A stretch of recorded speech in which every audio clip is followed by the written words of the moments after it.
Hello friends, तो कैसे हैं आप लोग। आशा करता हूँ अच्छे होंगे। तो आज हम लोग डिस्कस करने वाले हैं वो है आपका 5 मार्च का जो आरपीएफ कांस्टेबल का एग्ज़ाम हो रहा था। तो आज हम लोग 5 मार्च का तीनों शिफ्ट का क्वेश्चन टोटल जो हो और सभी रियल क्वेश्चन लोग डिस्कस करने वाले हैं इस वीडियो में। यहाँ पे आप देख सकते हैं, यहाँ पे आपको जीके जीएस करंट अफेयर का क्वेश्चन फुल डिस्कशन के साथ कराया जाएगा जो क्वेश्चन पूछा गया था। तो जिनका भी एग्जाम अभी नहीं हुआ है तो उनके लिए मोस्ट इंपॉर्टेंट जो है वो, ठीक है, ये सीरीज स्टार्ट किया गया है question paper analysis RPF constable का। तो कृपया अभी तक जो भी चैनल को सब्सक्राइब नहीं किए तो कृपया सब्सक्राइब कर दें, लाइक कर दें, बेल आइकन दबा दें और अलग अलग ऐसे रिलेटेड ग्रुप में शेयर कर दें। इसका पीडीएफ आपको व्हाट्सएप ग्रुप पे प्रोवाइड कर दिया जाता है और व्हाट्सएप ग्रुप का लिंक इस वीडियो के डिस्क्रिप्शन में दे दिया गया है, तो वहाँ से आप ज्वाइन कर लीजिएगा।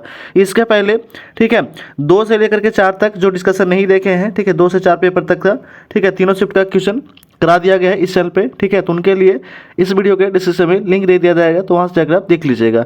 आते हम लोग देखते हैं 5 मार्च का फर्स्ट शिफ्ट का क्वेश्चन है। फर्स्ट क्वेश्चन है पूछा गया था, ठीक है, ये 5 मार्च का फर्स्ट शिफ्ट का क्वेश्चन है। फर्स्ट क्वेश्चन पूछा गया था कि अनुच्छेद 21 के ए को किस संवैधानिक संशोधन के द्वारा जोड़ा गया था। तो ये जोड़ा गया था आपका 86वां संविधान संशोधन 2002 के जरिए जोड़ा गया था। और इस संशोधन के जरिए क्या किया गया था, तो इस संशोधन के जरिए 6 से 14 साल के बच्चों को मुफ्त और अनिवार्य शिक्षा का अधिकार मिला। यह अधिकार मौलिक अधिकारों के तौर पर गारंटी किया गया था, ठीक है। और क्या किया गया था इसमें, तो अनुच्छेद 21 के जरिए शिक्षा के अधिकार को लागू करने के लिए संसद से ने साल 2009 में निःशुल्क और अनिवार्य शिक्षा अधिनियम पारित किया गया। यह अधिनियम 1 अप्रैल 2010 से लागू हो गया था। नेक्स्ट क्वेश्चन है, अगला प्रश्न पूछा गया था कि द टर्म डिवो मीन्स मतलब दोआब शब्द का क्या अर्थ होता है। तो दोआब शब्द का अर्थ होता है कि दो नदियों के बीच की भूमि। यह शब्द फारसी से लिया गया है। दोआब शब्द का इस्तेमाल खास तौर पर भारतीय उपमहाद्वीप में होता है। नेक्स्ट क्वेश्चन है, अगला प्रश्न पूछा गया था कि भारतीय संविधान में सामाजिक कल्याण निर्देशक सिद्धांत मोटे तौर पर किस सिद्धांत की श्रेणी में आते हैं। तो यह आता है आपका गांधीयन प्रिंसिपल, यानी कि गांधी के सिद्धांत पे आते हैं। देखते हैं हम लोग, दिया गया है एक्स्ट्रा पॉइंट जो है वो कि भारतीय संविधान के सामाजिक कल्याण निर्देशक सिद्धांत गांधीवादी, समाजवादी, उदारवादी सिद्धांतों के श्रेणी में आते हैं। गांधीवादी सिद्धांत अनुच्छेद 40 से लेकर के 48 तक की गांधीवादी सिद्धांतों के रूप में वर्गीकृत किया गया है। तो ये जिनका एग्जाम, ठीक है, होने वाला है, तो कृपया ये सभी जो एक्स्ट्रा पॉइंट है वो अच्छे से आपको देख लीजिएगा 1 से 2 बार वीडियो को। तो टोटल आपको इससे रिलेटेड अगर क्वेश्चन पूछा जाता है तो आपको अच्छे से बन जाएगा, ठीक है। उसके बाद नेक्स्ट पॉइंट है कि समाजवादी सिद्धांत, ये सिद्धांत समाजवादी की विचारधारा पर, ठीक है, विचार करते हैं। सिद्धांत एक लोकतांत्रिक समाजवादी राज्य की रूपरेखा तैयार करता है, ठीक है। उदारवादी क्या है, तो उदारवादी, ये सिद्धांत उदारवादी के विश्व दृष्टिकोण का प्रतिनिधित्व करती है। नेक्स्ट क्वेश्चन है, अगला प्रश्न दिया गया था, पूछा गया है कि विशाल स्नानागार की खुदाई किस हड़प्पा स्थल में किया गया था। तो विशाल स्नानागार का खुदाई किया गया था कहाँ पे, तो मोहनजोदड़ो में। मोहनजोदड़ो का खोज कुछ किया था, तो ये खोज किया था आपका दयाराम साहनी ने। कब, तो 1921 में। और मोहनजोदड़ो है कहाँ पे, तो अभी ठीक है पाकिस्तान में स्थित है ये, ठीक है। मोहनजोदड़ो जो है, ठीक है, ये हड़प्पा की खोज जो है हड़प्पा में किया था। और हड़प्पा कौन सा नदी के किनारे है, तो हड़प्पा जो है वो रावी नदी के किनारे स्थित है। नेक्स्ट क्वेश्चन है, अगला प्रश्न पूछा गया था कि सोम्पेन जनजाति कहाँ पाई जाती है। ये बहुत बार एग्जाम में पूछा गया भी है, ठीक है। और ये 5 मार्क का फर्स्ट का क्वेश्चन में पूछा गया था कि सोम्पेन जनजाति कहाँ पाई जाती है। तो भारत के अंडमान निकोबार द्वीप समूह में केंद्र शासित प्रदेश है, वहाँ पे सोम्पेन जनजाति पाई जाती है। नेक्स्ट क्वेश्चन है, अगला प्रश्न है कि उड़ीसा के मुख्यमंत्री मोहन चरण मांझी को किस पार्टी से संबंधित है। तो उड़ीसा के मुख्यमंत्री भी बने हैं मोहन चरण मांझी। यह जो है उड़ीसा के 15वें मुख्यमंत्री के रूप में सेवारत हैं और ये भारतीय जनता पार्टी के हैं, ठीक है, भारतीय जनता पार्टी से हैं। नेक्स्ट क्वेश्चन है, यहाँ पे क्वेश्चन पूछा गया था कि what is HIV full form, यानी कि HIV के फुल फॉर्म क्या होता है। तो HIV का फुल फॉर्म होता है ह्यूमन, ये, ठीक है, इम्यून डिफिशिएंसी वायरस होता है, ठीक है, ये ध्यान रखिएगा। और एड्स का फुल फॉर्म अगर पूछ लिया जाएगा तो क्या होगा, तो एड्स का फुल फॉर्म होता है एक्वायर्ड इम्यूनो डिफिशिएंसी सिंड्रोम होता है, ये भी ध्यान रखिएगा। नेक्स्ट क्वेश्चन है, अगला प्रश्न पूछा गया था कि COP29 सम्मेलन का आयोजन कहाँ किया गया था। तो COP29 सम्मेलन आयोजित कहाँ पे किया गया था, तो 11 से 12 नवंबर 2024 को बाकू अजरबैजान में आयोजित किया जाएगा, ठीक है, किया गया था। और COP30 का आयोजन नवंबर 2025 में ब्राज़ील के बेलेम में आयोजित किया जाएगा। नेक्स्ट क्वेश्चन है, अगला प्रश्न पूछा गया था कि इनमें से कौन सा मंत्रालय मनरेगा यानी कि महात्मा गांधी राष्ट्रीय ग्राम रोजगार गारंटी अधिनियम योजना के कार्यान्वयन के लिए जिम्मेवार है। तो वह आपका ग्रामीण विकास मंत्रालय जिम्मेवार है। कौन है? तो ग्रामीण विकास मंत्रालय। ठीक है। मनरेगा जो था ये इसका गठन कब हुआ था? तो 2006 में। इसका नाम चेंज कर दिया गया था कब? तो 2 अक्टूबर 2009 को इसको नाम चेंज करके, ठीक है, नरेगा से मनरेगा कर दिया गया था। ठीक है, ये भी ध्यान रखिएगा। इसमें क्या किया जाता है? तो 100 दिनों के लिए ग्रामीण क्षेत्रों में रोजगार दिया जाता है। नेक्स्ट क्वेश्चन है, अगला प्रश्न पूछा गया था कि आंध्र प्रदेश में गहन कृषि को किस नाम से जाना जाता है? तो आंध्र प्रदेश में जो गहन कृषि होता है तो स्लैश एंड बर्न कृषि को झूम कृषि, स्थानांतरित खेती कर्तन एवं दहन कृषि। आंध्र प्रदेश का स्थानांतरित कृषि को पोंडू कहते हैं। क्या कहते हैं? तो पोंडू कहते हैं। ठीक है। मध्य प्रदेश में जो झूम कृषि दहिया और बेवर के नाम से जाना जाता है, जो मध्य प्रदेश में जो झूम कृषि होता है उसको दहिया और बेवर के नाम से जाना जाता है। उड़ीसा में स्थानांतरित खेती को कामन, विंगा, धाबी के नाम से जाना जाता है। राजस्थान में झूम कृषि को वायरला, बत्रा के नाम से जाना जाता है। और झारखंड में कुरवा के नाम से भी जाना जाता है। नेक्स्ट क्वेश्चन है, अगला प्रश्न पूछा गया था कि सितार का जनक किसे माना जाता है? तो सितार का जनक माना जाता है अमीर खुसरो को। ठीक है, किसको माना जाता है? तो अमीर खुसरो को। और अमीर खुसरो किसके दरबार में रहता था? तो अकबर के दरबार में रहता था। और अकबर का कार्यकाल कब से कब तक था? तो 1556 से लेकर के 1605 तक कार्यकाल रहा था। नेक्स्ट क्वेश्चन है, अगला क्वेश्चन पूछा गया था कि मुगल साम्राज्य का अंतिम शासक कौन था? तो मुगल साम्राज्य का अंतिम शासक जो था वो कौन था? तो बहादुर शाह जफर था। कौन था? बहादुर शाह जफर। ठीक है। और इसका शासनकाल कब से कब तक रहा था? तो 1837 से लेकर के 1857 तक रहा था। और 1857 की क्रांति में ये भाग लिए थे और इनको अंग्रेजों के द्वारा, ठीक है, बंदी बनाकर कहाँ भेज दिया गया था? तो रंगून भेज दिया गया था। रंगून वर्तमान में म्यांमार में है। ठीक है। तो क्या था?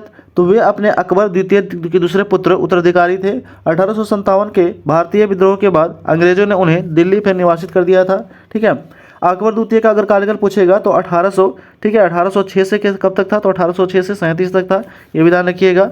नेक्स्ट क्वेश्चन है, अगला प्रश्न है कि भारतीय संसद के ऊपरी सदन राज्यसभा के अधिकतम कितने सदस्य हो सकते हैं? तो राज्यसभा में अधिकतम सदस्य जो 250 सदस्य है। इनमें से 12 सदस्यों को राष्ट्रपति चुनते हैं और बाकी 238 सदस्यों को राज्य और केंद्रशासित प्रदेशों के द्वारा ठीक है, प्रतिनिधि जो है वो चुनते हैं। राज्यसभा एक अस्थायी सदन है, इसमें भंग नहीं किया जा सकता है। राज्यसभा के सदस्यों को नामांकन की व्यवस्था आयरलैंड से लिया गया है। कहाँ से? तो आयरलैंड से लिया गया है। ठीक है।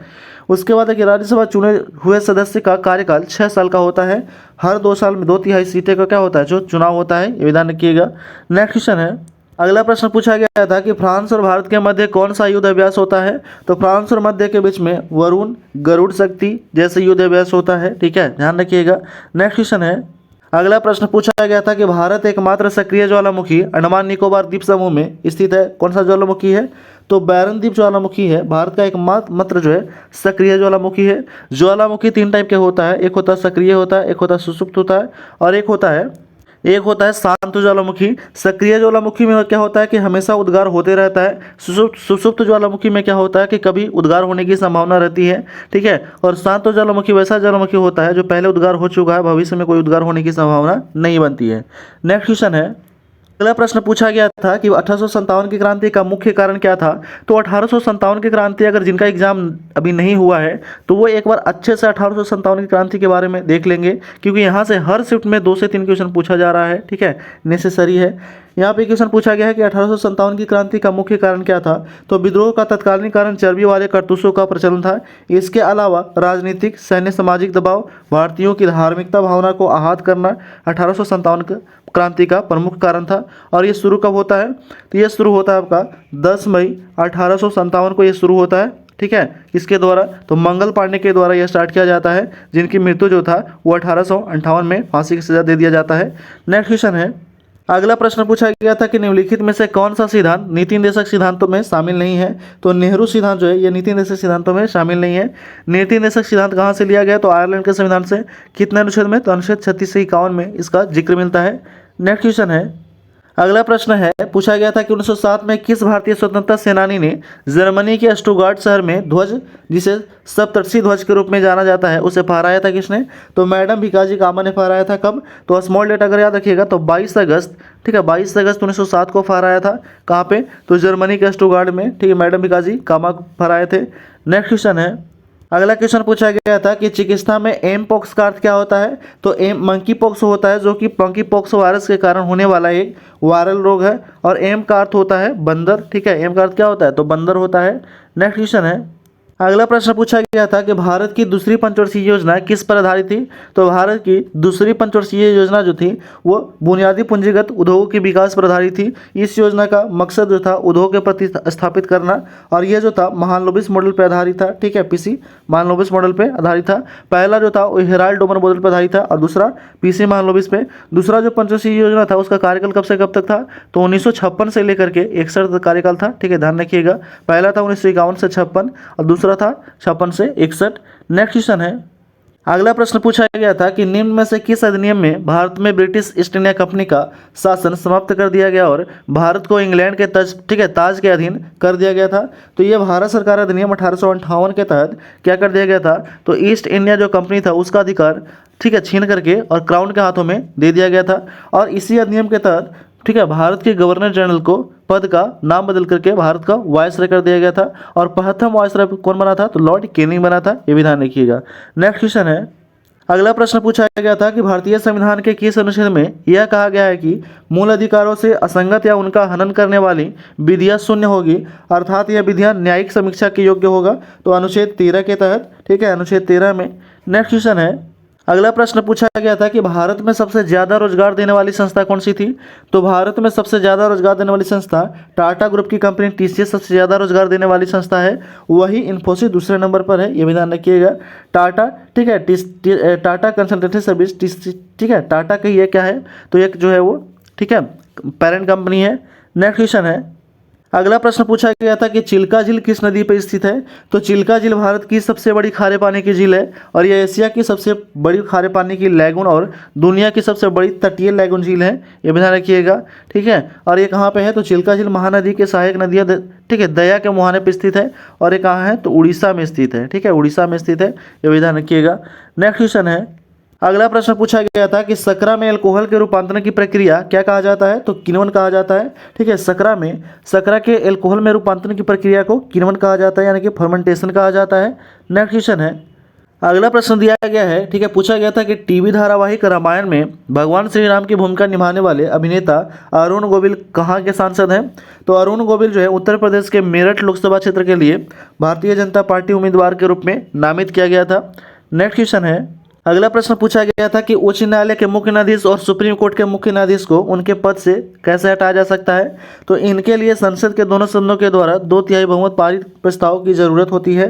अगर रिपोर्ट के दोनों सदनों में 2/3 बहुमत जो है वो मंजूरी मिलती है, 2/3 बहुमत मंजूरी मिलती है तो महाभियोग प्रस्ताव पारित हो जाता है। इसके बाद राष्ट्रपति अपने अधिकार को इस्तेमाल करते हुए मुख्य न्यायाधीश को हटाने के आदेश देते हैं। नेक्स्ट क्वेश्चन है, अगला प्रश्न पूछा गया था कि मकर संक्रांति के अवसर पर हर साल मालेश्वर यात्रा किस राज्य में मनाया जाता है। तो मालेश्वर यात्रा जो है ये मनाया जाता है महाराष्ट्र के मल्हार में स्थित मालेश्वर मंदिर के मकर संक्रांति के अवसर पर हर साल मालेश्वर यात्रा मनाई जाती है। यह मंदिर हिंदू भगवान शिव के समर्पित है। नेक्स्ट क्वेश्चन है, अगला प्रश्न है कि शास्त्रीय संगीत में स्वर कितने होते हैं। तो शास्त्रीय संगीत में 7 स्वर होते हैं और 5 विकृति स्वर होते हैं। इस तरह कुल मिलाकर 12 स्वर होते हैं। कितने, तो 12 स्वर होते हैं शास्त्रीय संगीत में। नेक्स्ट क्वेश्चन है, अगला प्रश्न पूछा गया था कि त्वरण जो है वो ज्ञात करने का सूत्र क्या होता है। तो त्वरण ज्ञात करने का सूत्र होता है त्वरण एक्सेलरेशन बराबर v-u/t होता है। ये ध्यान रखिएगा। यहाँ पे दर्शाया गया वो भी देख सकते हैं आप। त्वरण का ऐसे मात्रा क्या होता है, तो मीटर पर सेकेंड स्क्वायर होता है। नेक्स्ट क्वेश्चन है, तो इस तरह हम लोग 5 मार्च का जो फर्स्ट ट्रिप का जितना भी क्वेश्चन जो है हम लोग को मिला था, ये सभी जो है ऑथेंटिक क्वेश्चन आपको कराया जाता है और डिस्कशन के साथ कराया जाता है। तो कृपया अभी तक जो भी चैनल को सब्सक्राइब नहीं किए हैं तो कृपया सब्सक्राइब कर दें, लाइक कर दें, बेल आइकन दबा दें और अलग अलग से रिलेटेड ग्रुप में शेयर कर दें। आपको कंटिन्यू 2 तारीख से जो है 18 तारीख तक कंटिन्यू प्रोवाइड किया जाएगा। आरपीएफ कांस्टेबल का जो एग्जाम हो रहा है उसको हम फुल डिस्कशन के साथ करा रहे हैं। इसका PDF आपको व्हाट्सएप ग्रुप पे प्रोवाइड कर दिया जाता है और व्हाट्सएप ग्रुप का लिंक इस वीडियो के डिस्क्रिप्शन में दे दिया गया है, तो वहाँ से आप ज्वाइन कर लीजिएगा। अब हम लोग देखते हैं 5 मार्क का सेकंड शिफ्ट का क्वेश्चन देखते हैं हम लोग। फर्स्ट क्वेश्चन है, तो अब हम लोग देखने वाले हैं आरपीएफ कांस्टेबल 2025 का 5 मार्च का सेकंड शिफ्ट का क्वेश्चन देखते हैं। फर्स्ट क्वेश्चन है, पहला प्रश्न पूछा गया था कि संविधान के और निम्नलिखित में से किस अनुसूची के अनुसार राज्यसभा में राज्यों और केंद्रशासित प्रदेशों को सीटों की आवंटन का प्रावधान है। तो सीटों के आवंटन का प्रावधान है अनुसूची 4 में। अनुसूची 4 में इसका प्रावधान है। नेक्स्ट क्वेश्चन है, अगला प्रश्न पूछा गया था कि भारत की पहली महिला कैबिनेट मंत्री कौन थी। तो भारत की पहली महिला कैबिनेट मंत्री 15 अगस्त 1947 को गठित जवाहरलाल नेहरू के पहले मंत्रिमंडल में राजकुमारी अमृता कौर एकमात्र महिला कैबिनेट मंत्री थी। ठीक है, ये भी ध्यान रखिएगा। उसके बाद आपका कि सुचेता कृपलानी भारत की पहली महिला मुख्यमंत्री बनी थी, जो 1963 से 1967 तक उत्तर प्रदेश सरकार, ठीक है, राज्य सरकार में रही थी। उसके बाद है आपका कि सरोजिनी नायडू भारत की पहली महिला राज्यपाल बनी। उन्होंने 1947 से 1949 तक आगरा और अवध के संयुक्त प्रांत के राज्यपाल के रूप में कार्य किया था। और सरोजिनी नायडू जो थे वो कांग्रेस के अध्यक्ष कब बना था, तो 1925 में कांग्रेस के अध्यक्ष बनी थी। नेक्स्ट क्वेश्चन है, अगला प्रश्न पूछा गया था कि रबी की फसल की बुआई और कटाई किस महीने में की जाती है। तो रबी की फसल की बुआई, ठीक है, फसल की अक्टूबर से दिसंबर में, ठीक, बीच जो है वो बुआई, ठीक है, बोई जाती है। और इनकी कटाई जून, अप्रैल और जून के बीच में की जाती है। रबी फसलें जो है वो ठंडे तापमान पे पनपती हैं। नेक्स्ट क्वेश्चन है, अगला प्रश्न पूछा गया था कि इनमें से कौन सी रचना तुलसीदास के द्वारा नहीं किया गया है। ठीक है, तो तुलसीदास के द्वारा रचना जो किया गया कौन है, तो गीतावली है, रामचरितमानस है, ठीक है, जानकी मंगलम है, राम ललांशु है, हनुमान बाहुक, ठीक है, और विनय पत्रिका है। तो ये सभी जो रचना है वो तुलसीदास का है। तो ऑप्शन के अकॉर्डिंग आपको देखना था इसमें क्वेश्चन में। आते हैं नेक्स्ट क्वेश्चन की ओर। अगला प्रश्न पूछा गया था कि निम्नलिखित राज्यों में गठन का एक आधार कौन सा था।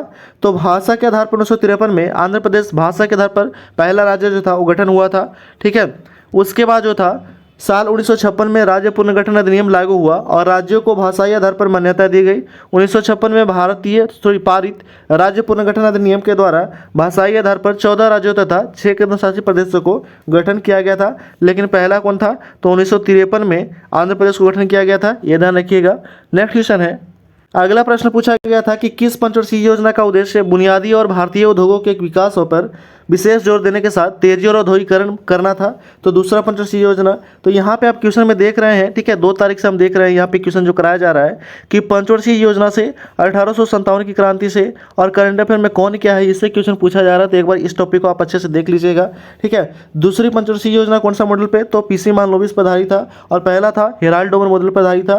ठीक है, पहली पंचवर्षीय योजना कब से कब तक, तो 1951 से 1956 तक था और दूसरा कब था, तो 56 से 61 तक था, जिसमें, ठीक है, उद्योगों के बारे में जिक्र मिलता है दूसरा में, और पहला में प्राथमिकता दिया जाता कृषि के बारे में। नेक्स्ट क्वेश्चन है, अगला प्रश्न पूछा गया था कि दक्कन का पठार निम्नलिखित में से किस नदी के दक्षिण में स्थित है।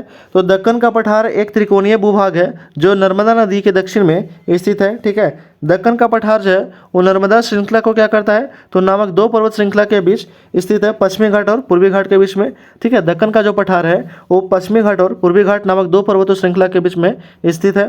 दक्कन के पठार के बहने वाली प्रमुख नदियाँ कौन कौन सी हैं, तो गोदावरी नदी है, कृष्णा नदी है, कावेरी नदी, महानदी, ताप्ती नदी, इंद्रावती नदी, तुंगभद्रा नदी और भीमा नदी। ठीक है, भीमा नदी। नेक्स्ट क्वेश्चन है, अगला प्रश्न पूछा गया था कि पारिस्थितिकी तंत्र समिट किन देशों के बीच हुआ था। तो पारिस्थितिकी तंत्र जो था वो भारत और अमेरिका के बीच हुआ था। यह समिट रक्षा नवाचार सेतु बनाने के लिए दोनों देशों के बीच प्रतिबद्धता को बढ़ाने के लिए आयोजित किया जाता है। यह समिट महत्वपूर्ण उभरती प्रौद्योगिकी के पहल के तहत जो है आयोजित किया गया था। नेक्स्ट क्वेश्चन है, नेक्स्ट क्वेश्चन पूछा गया था कि 1857 की क्रांति में पंजाब के लुधियाना से किसने नेतृत्व किया था। तो पंजाब के लुधियाना से नेतृत्व किया था राय अहमद खान खरल और मौलाना शाह अब्दुल कादिर लुधियाना ने। ठीक है, लुधियाना से पंजाब 1857 के विद्रोह में नेतृत्व किया था। तो 1857 क्रांति से ठीक है, हर जो है वो शिफ्ट में 1 से 2 क्वेश्चन देखने के लिए मिल रहा है। तो इसको आप इस टॉपिक को बहुत अच्छे से आप देख लीजिएगा ताकि आपको एक भी क्वेश्चन छूटने की संभावना नहीं बनते जिनका एग्जाम अभी नहीं हुआ है। ठीक है, आते हैं नेक्स्ट क्वेश्चन की ओर। अगला क्वेश्चन है, अगला प्रश्न पूछा गया था कि निम्नलिखित में से कौन सा भारत में संवैधानिक निकाय नहीं है। तो संघ लोक सेवा आयोग, वित्त आयोग, राष्ट्रीय अनुसूचित जाति आयोग, ठीक है, अनुच्छेद 338 के तहत एक भारतीय संवैधानिक निकाय है। भारतीय निर्वाचन आयोग जो है ये भी क्या है, तो संवैधानिक निकाय है। राष्ट्रीय हरित अधिकरण एक वैधानिक निकाय है। तो ये ऑप्शन के अकॉर्डिंग आपको देखना था। ठीक है, नेक्स्ट क्वेश्चन है, अगला प्रश्न पूछा गया था कि 1991 में आर्थिक संकट के दौरान भारत की मदद इनमें से किसने किया था। तो आर्थिक संकट के दौरान भारत को मदद किसने किया था, तो एशियन डेवलपमेंट बैंक और IMF ने। ठीक है, अंतर्राष्ट्रीय मुद्रा कोष और अंतर्राष्ट्रीय पुनर्निर्माण एवं विकास बैंक, जिसे विश्व बैंक के नाम से भी जाना जाता है, 1991 में, ठीक है, 91 के आर्थिक संकट के दौरान भारत की मदद की थी। नेक्स्ट क्वेश्चन है, अगला प्रश्न पूछा गया था कि 32वां संविधान, ठीक है, 32वां विधान सभा सीट की में से किस राज्य की है, तो है सिक्किम की है। 32 विधानसभा सीट जो है वो किस राज्य की है, तो सिक्किम का है। ठीक है, उत्तर प्रदेश का कितना है, तो उत्तर प्रदेश का विधानसभा जो है सदस्य कितने हैं, तो 40 है। नेक्स्ट क्वेश्चन है, अगला प्रश्न है कि हॉर्नबिल उत्सव कितने दिनों के लिए मनाया जाता है? तो हॉर्नबिल महोत्सव 10 दिनों के लिए मनाया जाता है। यह हर साल 1 से 10 दिसंबर के बीच पूर्वोत्तर भारत के नागालैंड में आयोजित किया गया था। इस त्यौहार ठीक है, इसे त्योहारों का त्यौहार भी कहा जाता है। क्या कहा जाता है? तो त्योहारों का त्यौहार भी कहा जाता है इसे, हॉर्नबिल को। और ये हॉर्नबिल वाला क्वेश्चन बहुत बार एग्जाम में पूछा गया है, ठीक है, तो याद रखिएगा नागालैंड।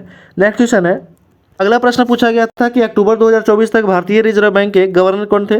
तो अक्टूबर 2024 तक भारतीय रिजर्व बैंक के गवर्नर थे शक्तिकांत दास थे। और 26 से, ठीक है, क्या हुआ था कि 26 में जो है वो कौन बने हैं? तो 26 से बन गया संजय मल्होत्रा, जो 11 दिसंबर 2024 को, ठीक है, शपथ ग्रहण किए थे। नेक्स्ट क्वेश्चन है, अगला प्रश्न दिया गया कि हड़प्पा सभ्यता का मुख्य स्रोत क्या था? तो उनके लिए आय मुख्य स्रोत था, कृषि, पशुपालन, उद्योग और व्यापार वाणिज्य, ये जो था वो मुख्य स्रोत था, ठीक है, हड़प्पा सभ्यता के लिए।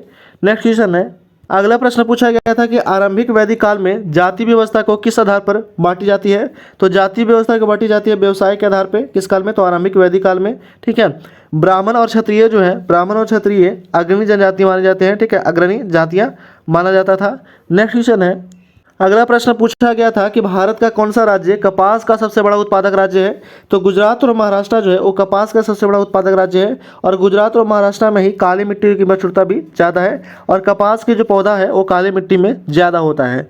नेक्स्ट क्वेश्चन है, अगला प्रश्न पूछा गया था कि प्रतिभा पाटिल कब भारत की राष्ट्रपति बनी थी? तो प्रतिभा पाटिल जो थी वो 25 जुलाई 2007 को भारत के 12वें राष्ट्रपति के रूप में पदभार ग्रहण किया था।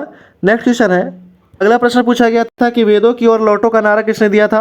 तो वेदों की ओर लौटो का नारा दिया था आर्य समाज के संस्थापक स्वामी दयानंद सरस्वती ने दिया था। उनका जन्म 12 फरवरी 1824 को गुजरात के टंकारा में हुआ था, ठीक है, टंकारा में हुआ था। और उनका बचपन का नाम मूलशंकर था। उन्होंने 7 अप्रैल 1875 को बॉम्बे में आर्य समाज की स्थापना किए थे।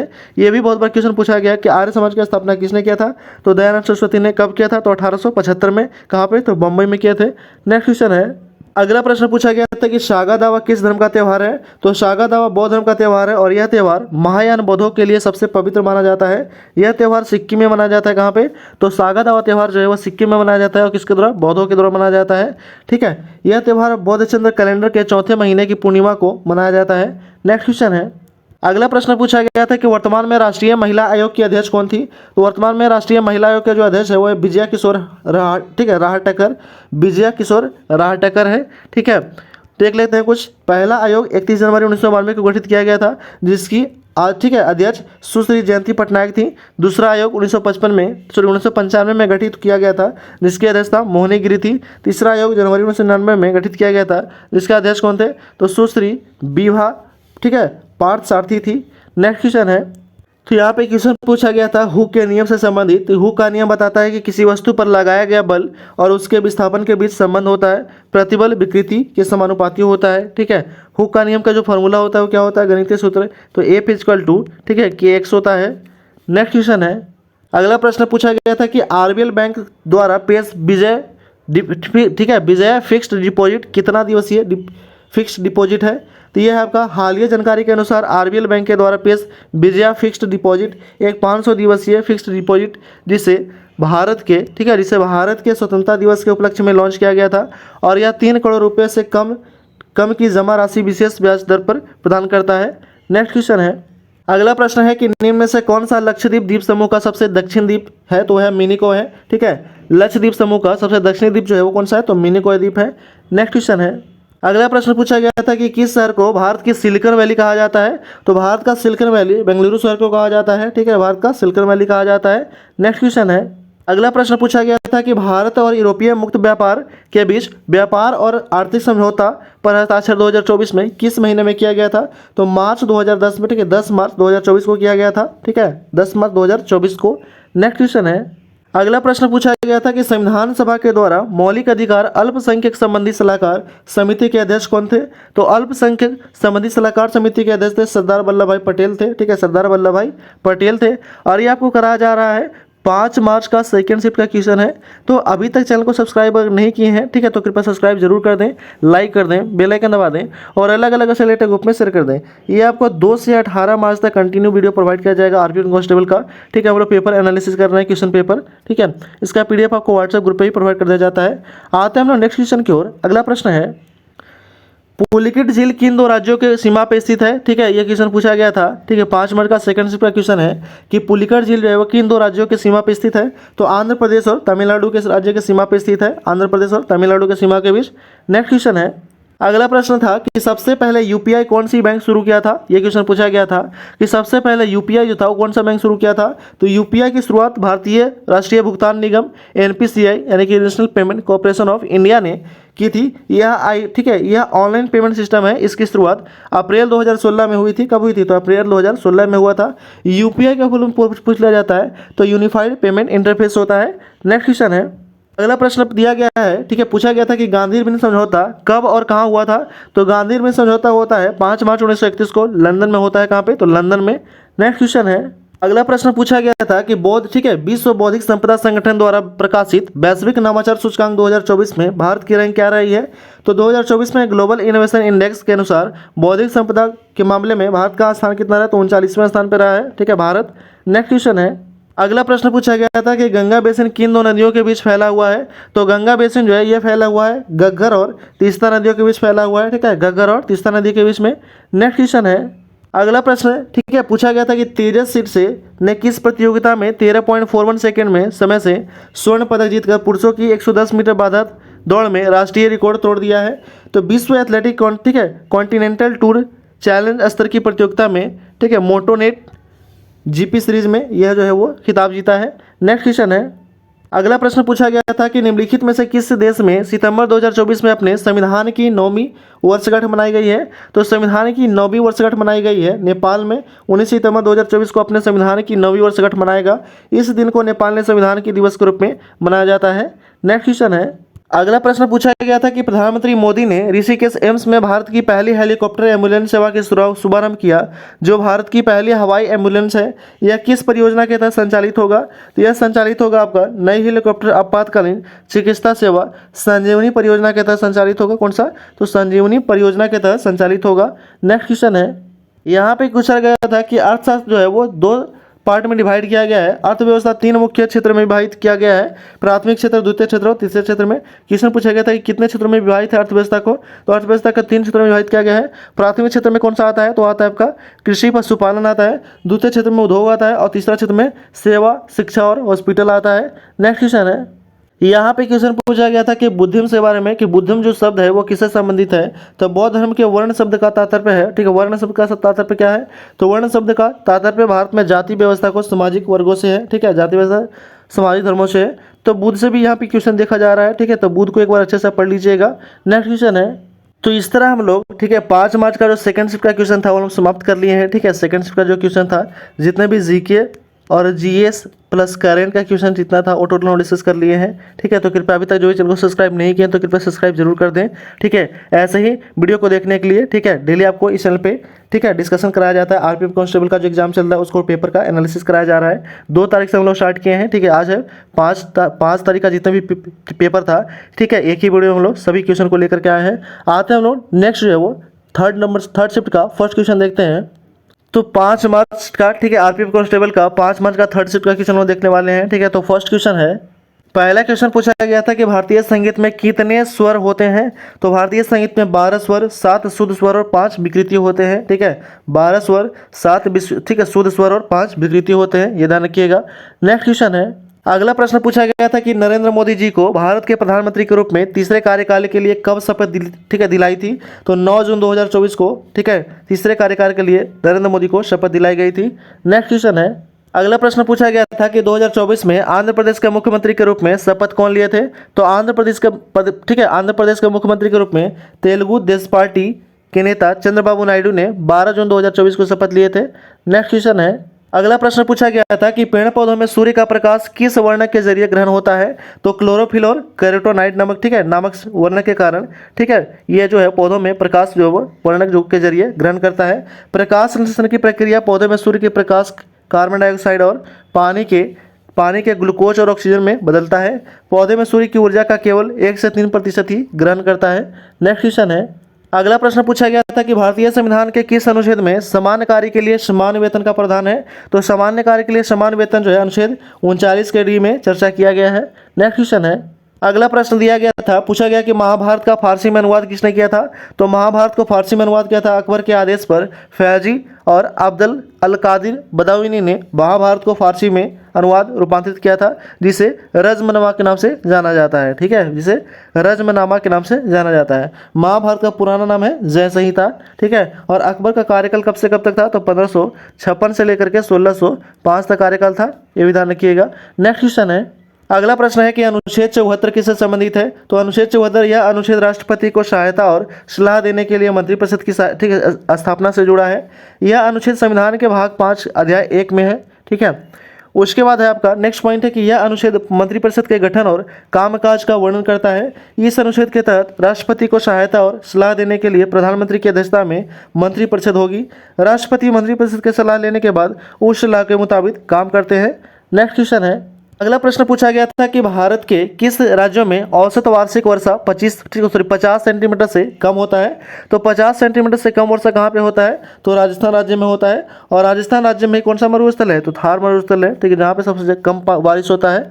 ठीक है, यहाँ पे एक्स्ट्रा पॉइंट है कि 50 सेंटीमीटर से कम बारिश होने वाले क्षेत्र, ठीक है, क्षेत्र पाए जाने वाले को शुष्क वन कहा जाता है। ठीक है, शुष्क वन कहा जाता है। नेक्स्ट क्वेश्चन है, अगला प्रश्न पूछा गया था कि हड़प्पा सभ्यता का महान स्नानागार कहाँ स्थित है। तो हड़प्पा सभ्यता का ठीक है महान स्नानागार सिंधु घाटी सभ्यता के शहर मोहनजोदड़ो में स्थित है। ठीक है, और यह जो था यह भट्टी से निकाली गई पक्की ईंटों से बना था।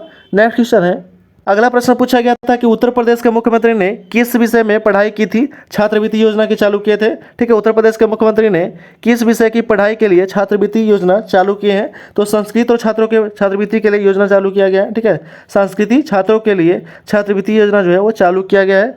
ठीक है, उत्तर प्रदेश के मुख्यमंत्री कौन है, तो योगी आदित्यनाथ है। नेक्स्ट क्वेश्चन है, अगला प्रश्न है कि किस वर्ष ईस्ट इंडिया कंपनी को पूरी तरह समाप्त कर दिया गया तथा भारत पर ब्रिटिश सरकार का पूर्णतः अधिकार हो गया था। तो भारत सरकार अधिनियम 1858 के द्वारा, ठीक है, भारत शासन अधिनियम 1858 के द्वारा, और इसी अधिनियम के तहत ठीक है भारत के गवर्नर जनरल जो पद था उसको वायसराय कर दिया गया था। और प्रथम वायसराय कौन बना था, तो लॉर्ड कैनिंग बना था। नेक्स्ट क्वेश्चन है, अगला प्रश्न है कि भारत में अंतर्राज्य परिषद की स्थापना कब हुआ था। ठीक है, पूछा गया था। ये क्वेश्चन है 5 मार्च का थर्ड शिफ्ट का क्वेश्चन है कि भारत में अंतर्राज्यीय परिषद की स्थापना कब हुआ था। तो 28 मई 1990 ईस्वी को हुई थी। यह भारत के संविधान के अनुच्छेद 263 के तहत राष्ट्रपति के आदेश पे बनाई गई थी। ठीक है, उसके बाद है कि सरकारी आयोग की सिफारिश पे 1990 में अंतर्राज्यीय परिषद का स्थापना किया गया था। ये मोस्ट इंपॉर्टेंट है, कौन सा आयोग था, तो सरकारी आयोग की सिफारिश पे अंतर्राज्यीय परिषद की स्थापना किया गया था। ठीक है, नेक्स्ट क्वेश्चन है, अगला क्वेश्चन पूछा गया था कि खमीर की प्रजाति कौन सी है। तो खमीर यूकैरियोटिक एक कोशिकीय वाले सूक्ष्म जीव हैं जिन्हें कवक साम्राज्य के सदस्य के रूप में वर्गीकृत किया गया है, और यह अस्पायरोबोलोमाइसिस रोजस है। नेक्स्ट क्वेश्चन है, अगला प्रश्न पूछा गया था कि मैंग्रोव वन किस राज्य में पाया जाता है। तो मैंग्रोव वन भारत के कई राज्यों में पाया जाता है, जैसे कि पश्चिम बंगाल, उड़ीसा, आंध्र प्रदेश, तमिलनाडु, केरल, गोवा, महाराष्ट्र, गुजरात, अंडमान निकोबार द्वीप समूह, ये सभी में ठीक है मैंग्रोव वन पाया जाता है। लेकिन सबसे ज़्यादा पाया जाता है कहाँ पे, तो पश्चिम बंगाल में। ठीक है, सुंदरवन पश्चिम बंगाल। नेक्स्ट क्वेश्चन है, अगला प्रश्न पूछा गया था कि संघ लोक सेवा आयोग की किस अनुच्छेद के तहत केंद्र शासित प्रदेशों में नियुक्त किया जाता है। तो भारतीय संविधान के भाग 14 के अनुच्छेद, ठीक है, भाग 14 के अनुच्छेद 315 के तहत संघ लोक सेवा आयोग यानी कि यूपीएससी की स्थापना की गई थी। इस अनुच्छेद के तहत क्या किया जाता है, तो संघ लोक के लिए एक लोक सेवा आयोग और हर राज्य के लिए एक लोक सेवा आयोग जो है वो होता है। नेक्स्ट क्वेश्चन है, अगला प्रश्न पूछा गया था कि भारतीय संविधान के किस अनुच्छेद में अंतर्राज्यीय परिषद के जुड़े प्रावधान है। तो अंतर्राज्यीय परिषद के जुड़े प्रावधान है तो अनुच्छेद 263 के तहत, इस अनुच्छेद के तहत राष्ट्रपति को सार्वजनिक हित में अंतर्राज्यीय परिषद के गठन करने की शक्ति दिया गया है। और ये किसके सिफारिश पे किया गया था, तो सरकारी आयोग के सिफारिश पे। अभी हम लोग पीछे पढ़े थे क्वेश्चन में। नेक्स्ट क्वेश्चन है, अगला प्रश्न पूछा गया था कि 1857 के विद्रोह में सबसे ज़्यादा विद्रोह भारत के किस हिस्से में था। तो सबसे ज़्यादा विद्रोह जो था वो भारत के उत्तर और मध्य भारत के कुछ हिस्सों में था। इस विद्रोह के मुख्य केंद्र दिल्ली, कानपुर, लखनऊ, झांसी और ग्वालियर थे।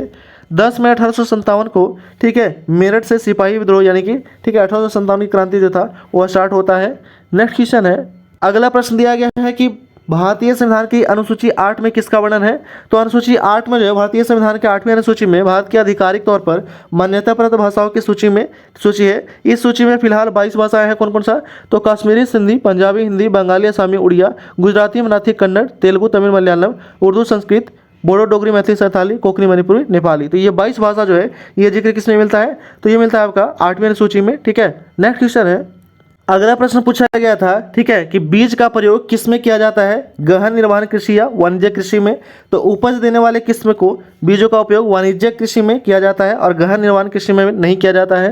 नेक्स्ट क्वेश्चन है, अगला प्रश्न पूछा गया था कि देश का सबसे बड़ा floating solar plant Omkareshwar floating solar power किस राज्य में स्थापित किया गया है? तो यह स्थापित किया गया मध्य प्रदेश के खंडवा जिले में स्थापित किया गया है। ठीक है, मध्य प्रदेश के खंडवा जिले में। नेक्स्ट क्वेश्चन है, अगला प्रश्न है, पूछा गया था कि भारत में उपभोक्ता संरक्षण अधिनियम कब पारित किया गया था? तो भारत में उपभोक्ता संरक्षण अधिनियम ये पारित किया गया था 1986 को, 24 सितंबर 1986 को लागू किया गया था। इसे उपभोक्ता संरक्षण अधिनियम के नाम से भी जाना जाता है। यह अधिनियम उपभोक्ताओं के हितों की रक्षा के लिए बनाया गया था। नेक्स्ट क्वेश्चन है, अगला क्वेश्चन पूछा गया था कि राष्ट्रपति के चुनाव कौन से भाग लेते हैं? तो राष्ट्रपति के चुनाव में राष्ट्रपति का चुनाव एक निर्वाचन मंडल के सदस्यों के द्वारा किया जाता है, जिसमें संसद के दोनों सदनों के निर्वाचित सदस्य और राज्य और केंद्रशासित प्रदेशों के दिल्ली पांडिचेरी विधानसभा के निर्वाचित सदस्य जो ये भाग लेते हैं। नेक्स्ट क्वेश्चन है, अगला क्वेश्चन ये पूछा गया था, ठीक है, और इसे लास्ट क्वेश्चन है, ठीक है, 5 मार्च के थर्ड शिफ्ट का क्वेश्चन का, ठीक है, थर्ड शिफ्ट का ये लास्ट क्वेश्चन है कि पुस्तक ड्रेन ऑफ वेल्थ किसने लिखी है? तो ड्रेन ऑफ वेल्थ लिखी है किसने? तो दादा भाई नौरोजी ने ड्रेन ऑफ वेल्थ लिखी है। ठीक है, तो इस तरह हम लोग 5 मार्च का टोटल जितने भी थर्ड शिफ्ट था 1, 2 और 3 तीनों शिफ्ट का क्वेश्चन हम लोग टोटल क्वेश्चन हम लोग डिस्कस कर लिया, जिसमें आपको जीके, जीएस और करंट अफेयर का क्वेश्चन हम लोग इसमें डिस्कस किए हैं। तो कृपया अभी तक जो भी चैनल को सब्सक्राइब नहीं किए हैं तो कृपया सब्सक्राइब कर दें, लाइक कर दें, बेल आइकन दबा दें और अलग अलग से रिलेटेड ग्रुप में शेयर कर दें। इसका पीडीएफ आपको व्हाट्सएप ग्रुप पे प्रोवाइड कर दिया जाता है और व्हाट्सएप ग्रुप का लिंक इस वीडियो के डिस्क्रिप्शन में दे दिया गया है, तो वहाँ से आप ज्वाइन कर लीजिएगा। इसके पहले जो है वो, ठीक है, पेपर एनालिसिस 2 से 4 तक नहीं देखे हैं, 2 तारीख से 4 तारीख तक, तो उनके लिए इस वीडियो के डिस्क्रिप्शन में लिंक दे दिया जाएगा, तो वहाँ से जाकर आप देख लीजिएगा। Thanks for watching.